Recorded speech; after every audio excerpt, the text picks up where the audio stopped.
Comme on l'a vu hier et avant-hier, on est parfois dans des boîtes sataniques, des jougs qui pèsent sur nous.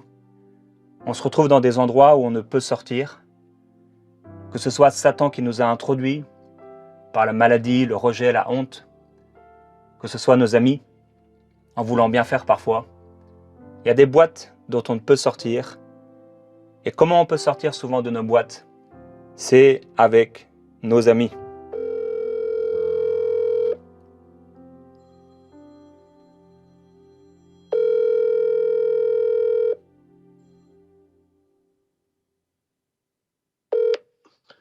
Oui, allô? Gordon, Oui, tu pourrais me faire sortir de ma boîte, s'il te plaît? oui, j'arrive. Merci.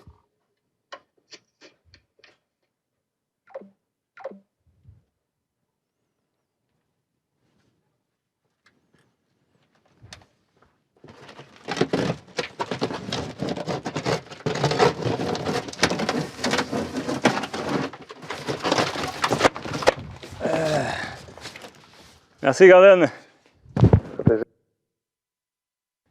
Eh oui, en effet, frères et sœurs, parfois, seuls nos amis peuvent nous faire sortir de la boîte.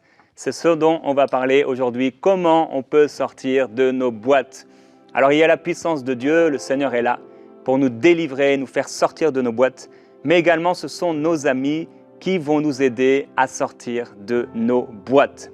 Parce que souvent, ce qui va créer les boîtes dans nos vies, c'est la solitude. Le fait d'être souvent seul, de ne pas vouloir peut-être être accompagné, d'avoir des gens autour de nous, on va créer des boîtes dans nos vies.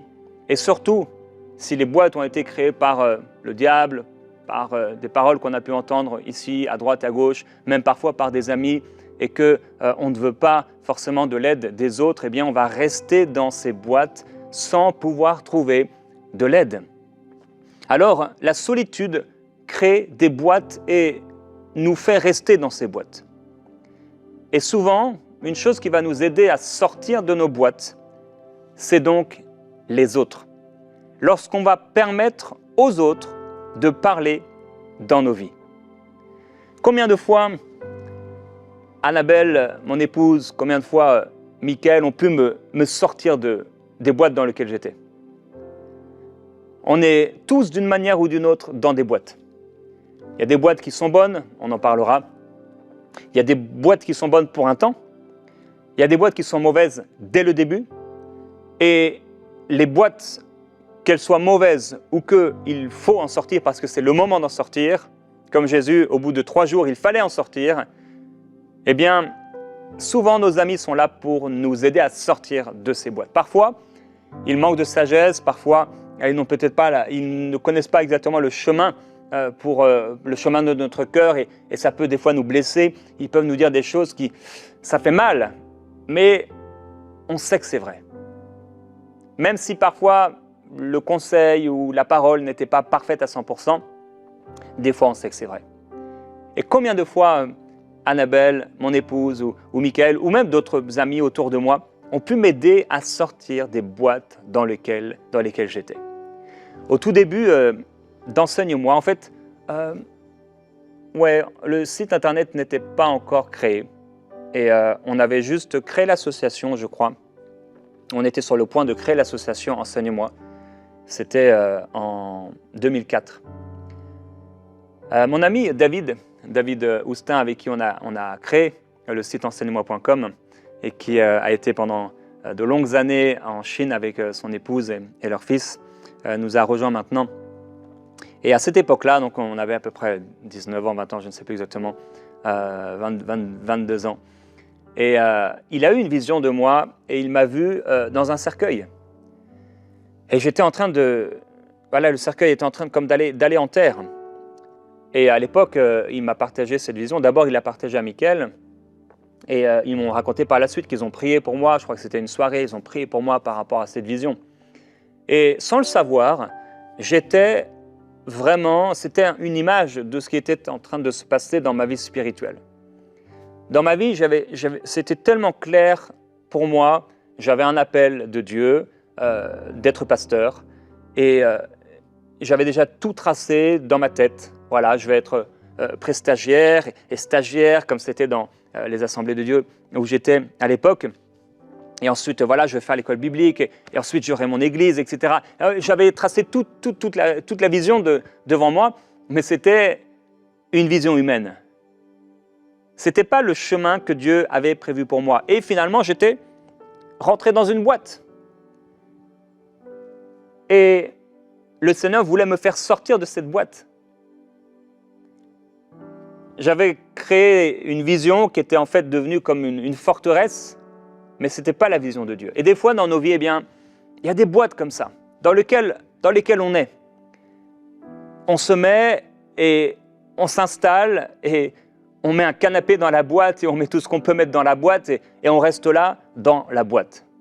Mais ça devient un cercueil. Aucun être vivant n'est fait pour aller dans un cercueil.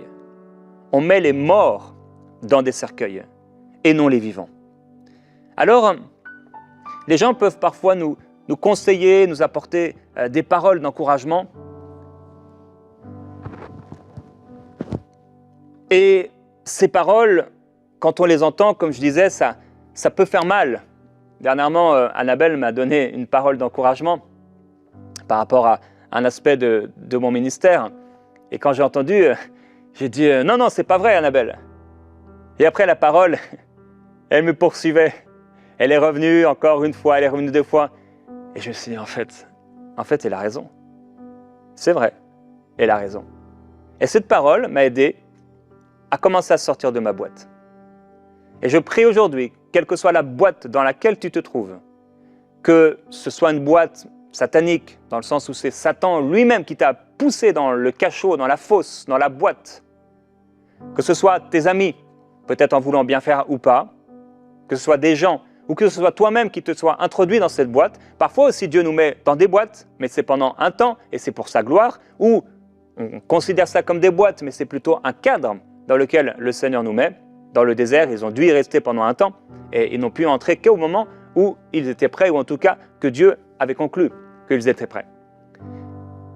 En tout cas, si tu dois sortir d'une boîte, je prie aujourd'hui que Dieu te montre comment tu peux sortir de cette boîte.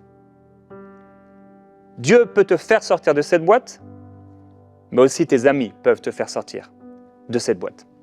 Alors, des fois, on a une vision des choses et on nous a éduqués d'une certaine façon. On se dit, de toute façon, moi, je ne serai jamais propriétaire, mes parents n'ont jamais été propriétaires. De toute façon, moi, je vais divorcer parce que mes parents ont divorcé et tous les amis de mes parents ont divorcé. Et on se met dans une boîte. Je me souviens d'avoir fait c'était pas un mariage, mais j'ai encouragé une jeune fille, je pense, qui allait se marier, ou un garçon, je ne sais plus exactement. En tout cas, quelqu'un qui allait se marier. Et je lui partageais sur le mariage et le fait que le mariage, c'était quelque chose de merveilleux, de magnifique, et que j'ai pu partager mon expérience par la grâce de Dieu. On a un magnifique mariage avec Annabelle. Et la personne était comme surprise, elle était sur le point de se marier, mais elle était surprise d'apprendre qu'en fait, on pouvait être heureux et rester ensemble, fidèles, toute sa vie. Et je me suis dit, wow, c'est surprenant de l'avoir surprise. Des fois, on se met dans des boîtes.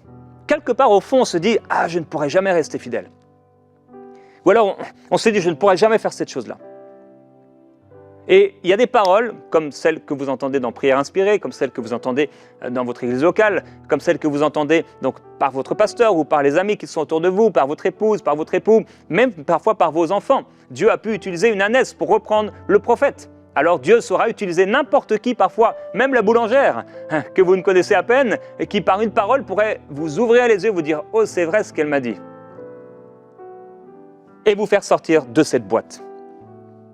Je prie que vous puissiez sortir de cette boîte, parce que vous pouvez le faire. Parfois, on est tellement dans une routine dans nos vies et on passe à côté de l'inattendu. On est dans une routine, on est dans notre boîte, les choses sont bien réglées et on passe à côté de l'inspiration. Et vous savez qu'en un instant, Dieu peut prendre la boîte et Dieu peut faire tomber la boîte. Et si Dieu a décidé que la boîte tombe, la boîte tombera. C'est Dieu qui choisit. Et si la boîte doit tomber, la boîte tombera. Et Dieu t'en fera sortir. Alors des fois, on peut avoir mal parce qu'on est dans la boîte Et si Gordon m'avait fait tomber tout à l'heure, avec la boîte, ça aurait peut-être pu faire mal, mais le but, c'est que j'en sorte. Des fois, le médecin ne nous fait pas mal, mais si ça guérit, c'est ce qu'on veut voir à la fin. Enfanter, ça fait mal, mais quand la femme a cet enfant et ce bébé sous les yeux, la parole de Dieu dit qu'elle oublie toute sa souffrance, tellement la joie est grande. Et parfois, bien, ça peut faire mal, la parole qu'on nous a dit, la façon d'en sortir, ça fait mal, ça nous sort de notre zone de confort. Et je me souviens de cette parole que le Seigneur m'a dite alors que j'étais en région parisienne. On était à l'époque avec Annabelle dans une église, dans notre église en région parisienne. Et un dimanche matin, j'avais l'habitude, régulièrement, le pasteur m'en avait donné la possibilité de pouvoir exhorter pendant les temps de louange, de venir à tout moment. Et des fois, j'étais un lion et je partageais des choses qui dérangeaient les gens. Et je sentais le Saint-Esprit qui descendait sur moi à la manière de Samson quand l'Esprit de Dieu s'empare de lui. Et j'avais une exhortation, un feu qui venait et j'allais. Et je ne sais pas si pendant un temps ça s'est un peu arrêté. Et à un moment, j'étais là sur ma place et ça faisait peut-être longtemps que je ne l'avais pas fait, je crois que ça faisait longtemps. Et j'avais ce feu. Mais ce que j'allais dire, ça allait déranger, ça allait gêner. Et j'étais là et je contenais le feu. Et là, le Saint-Esprit m'a parlé d'une manière tellement claire. Et il m'a dit, celui qui ne veut pas déranger se range. Celui qui ne veut pas déranger se range.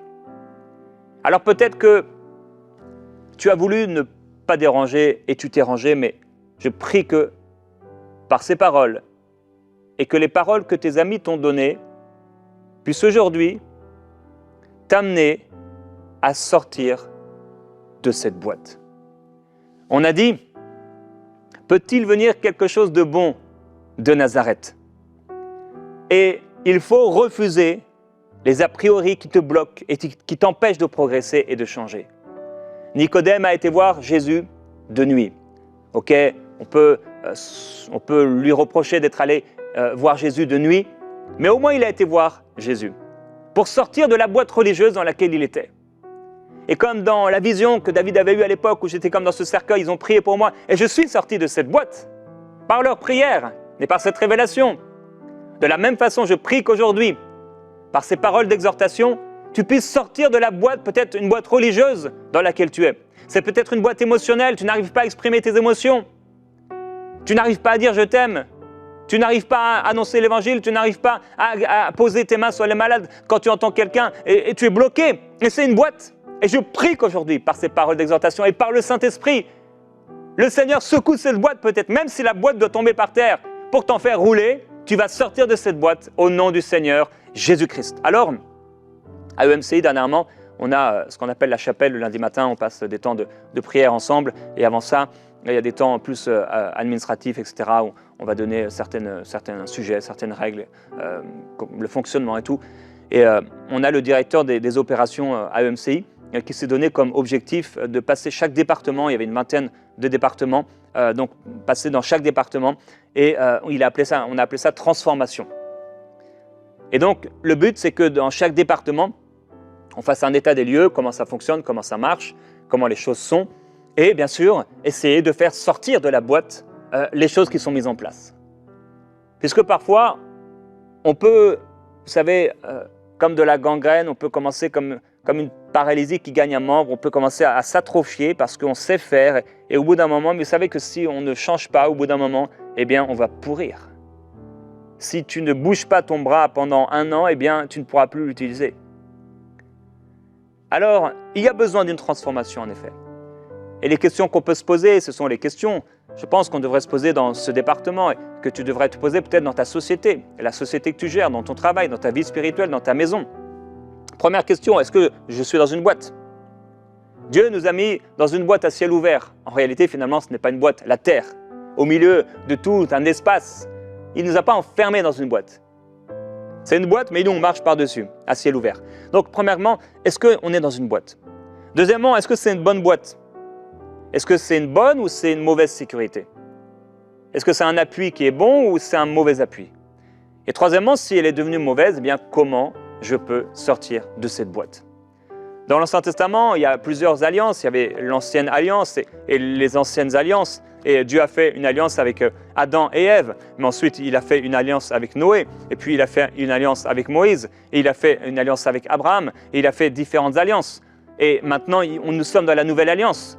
Et l'alliance d'hier n'est plus bonne pour aujourd'hui. Et de la même façon, il y a des choses qui étaient bonnes pour hier, mais qui ne sont plus bonnes pour aujourd'hui. Et si hier, ce que tu as été était bon, mais que tu veux entrer dans cette chose, dans la nouvelle saison, eh bien, qu'est-ce que tu es en train de faire? Tu formes une boîte. Et dernièrement, on avait une réunion à EMCI sur le logo de Ma Bible. Vous en avez entendu dans la campagne de dons. On parle de ce magnifique projet de l'application biblique Ma Bible. Et on est dans cette campagne des 5000 sommeurs et merci à tous ceux qui s'aiment. Le Seigneur vous parle et c'est merveilleux de voir le surnaturel de Dieu et comment Dieu parle aux uns et aux autres. C'est surnaturel. Et pour penser à des choses aussi grandes, il faut sortir de sa boîte. Combien de personnes ici viennent nous visiter et sont surpris, choqués de voir « Waouh, comment une telle chose a pu se faire ?» Eh bien, Dieu, par sa grâce, nous fait sortir de nos boîtes. Et la première fois qu'on a fait la première campagne de dons de MCI, je pense que c'était pour 300 000 €. Les pasteurs, et ça beaucoup, pensaient qu'on ne réussirait pas. Parce qu'il y avait une boîte dans la francophonie, il y a des boîtes. Et il y a des boîtes et on sait que les églises, les associations, bien, c'est comme ça, tu ne pourras pas avoir plus. J'avais regardé à l'époque les statistiques par rapport au nombre de personnes qui soutenaient mensuellement EMCI. On avait peut-être 20, 30 personnes et encore qui soutenaient mensuellement EMCI. Et on voulait qu'il y ait 8000 personnes qui soutiennent la vision mensuellement. Et les statistiques disaient, des statistiques importantes qui ont été faites sur des associations, que je crois de souvenir, hein, je peux me tromper, mais c'était peut-être 0,50% des gens qui avaient déjà fait un don ponctuel qui devenaient des personnes, des partenaires mensuels. Et c'était impossible. C'était impossible. Mais Dieu l'a fait. Et Dieu nous a fait sortir de cette boîte en nous donnant la vision que c'était possible. Et j'aimerais te dire, mon frère, mon ami, ma sœur, que c'est possible. Dieu peut te faire sortir de cette boîte. Et donc, on a eu cette réunion sur le logo de Ma Bible. Et quand j'ai vu le logo de Ma Bible, il m'a fait peur. C'était tellement différent de tous les logos d'applications bibliques qu'il y avait. Ce petit bonhomme, ce logo qui te sourit comme ça, qui te fait un clin d'œil, vert fluo. C'est un peu enfantin. Et vous êtes sûr? Et on a travaillé, on a discuté, etc. Et il faut sortir de la boîte. Ici, quand vous allez venir nous voir au centre MCI, par la grâce de Dieu, vous verrez qu'il y a un ou deux murs, c'est de l'herbe sur le mur. Et un jour, il y a quelqu'un qui s'est dit dans sa tête, je vais fabriquer de la fausse herbe et on va mettre ça sur les murs. Ça, c'est sortir de la boîte.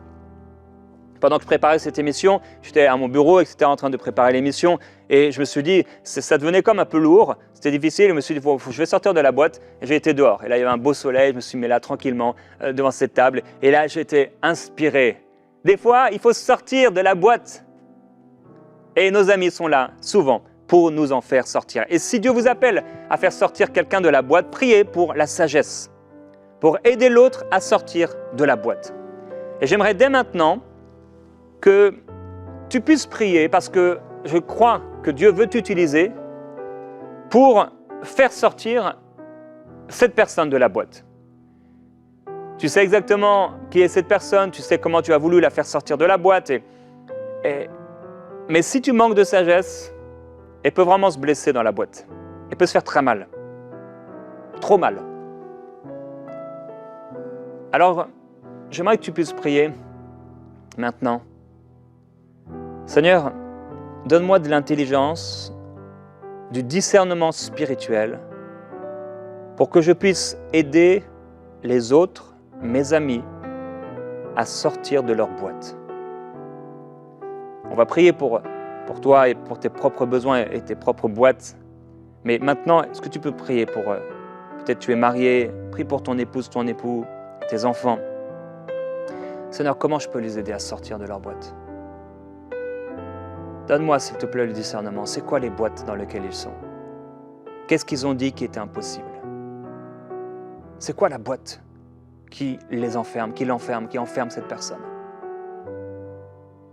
Et demande maintenant au Seigneur la sagesse. Seigneur, donne-moi cette sagesse. J'ai besoin de ta sagesse pour l'aider.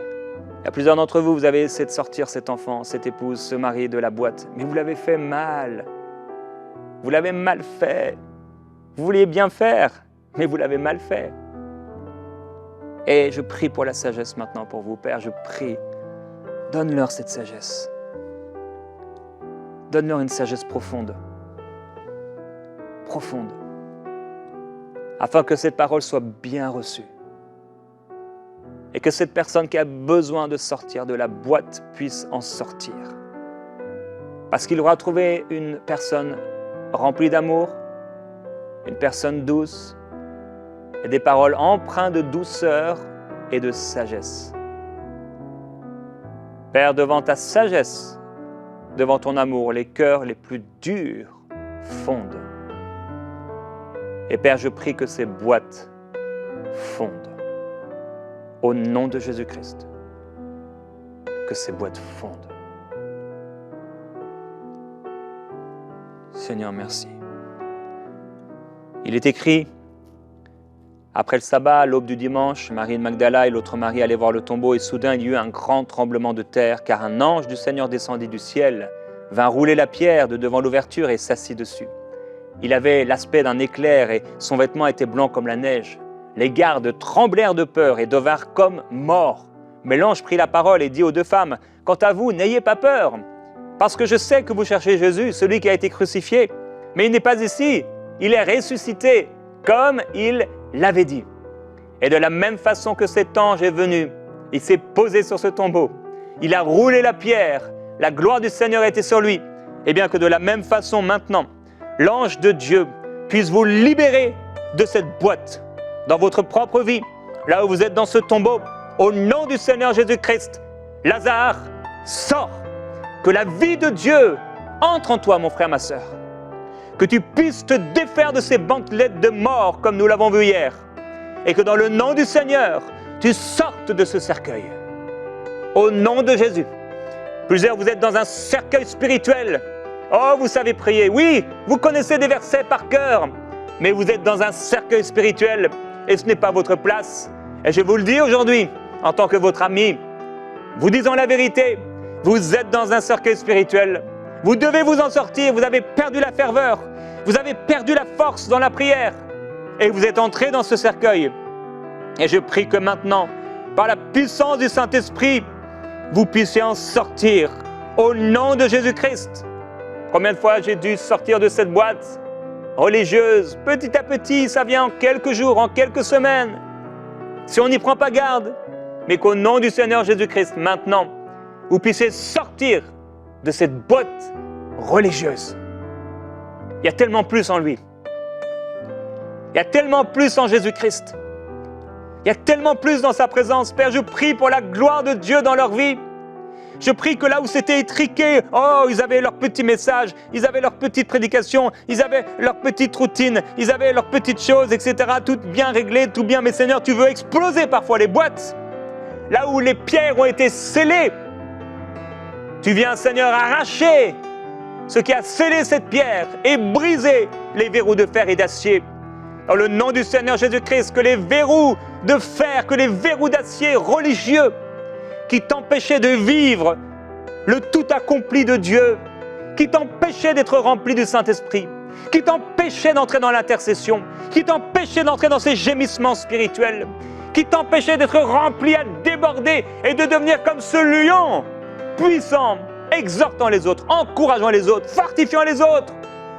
Que tu puisses maintenant par le Saint-Esprit en sortir et que la gloire du Seigneur sur toi t'inonde et te remplisse au point où la vie de Dieu coule. Oh Père, je prie là où les fleuves d'eau vive étaient retenus et bloqués, que les fleuves d'eau vive commencent à jaillir, que ce zèle revienne, que cette ferveur revienne pour annoncer ta parole, pour guérir les malades, pour parler de toi, pour chanter, pour prier, pour faire tout ce qu'ils sont appelés à faire. Oh, merci Seigneur Jésus-Christ pour ces entreprises qui réussissent, pour ces idées, Seigneur, qui prennent naissance parce qu'ils n'ont pas peur d'avancer.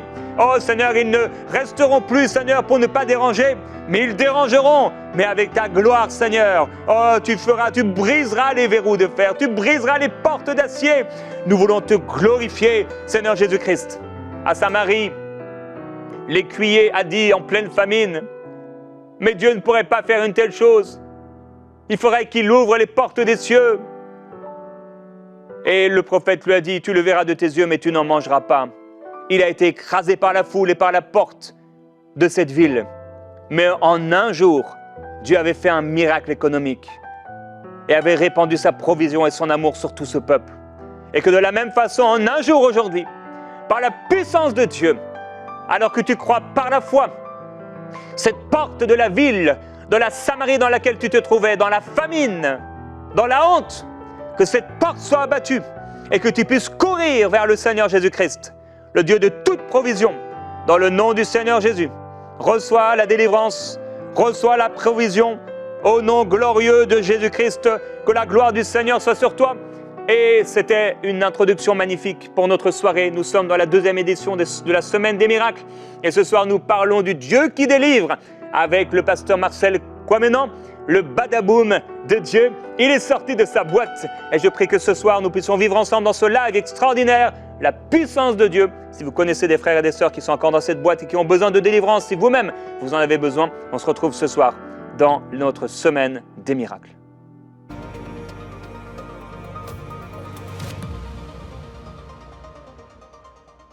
Frères et sœurs, je me tiens actuellement dans le studio B du centre EMCI et vous avez dû le voir dans la campagne des 5000 semeurs.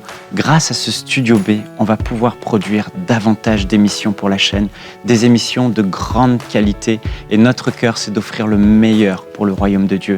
Et vous savez, l'année dernière, le milieu séculier, les plus grandes productions du milieu séculier au Canada, ils nous ont dit « mais EMCI, vous avez amené par vos productions 3D la production 3D à un autre niveau dans tout le Canada et même des grosses chaînes du milieu séculier se sont inspirées de ce qu'on faisait.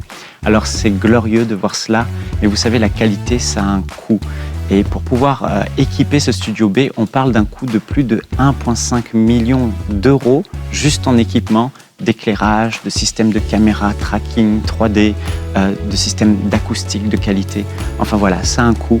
Alors je veux remercier aujourd'hui tous ceux qui vont se lever et rejoindre cette grande famille des 5000 semeurs qui vont donner pour que le studio B soit équipé et fonctionnel. Et on aura la joie, dès l'année prochaine, de voir des productions glorieuses sortir pour le royaume de Dieu. Que Dieu vous bénisse. Semons dès maintenant pour vivre une grande moisson à travers les projets du centre EMCI. Pour faire votre don, rendez-vous sur emcitv.com/5000. Vous pouvez donner en une seule fois ou en plusieurs mensualités.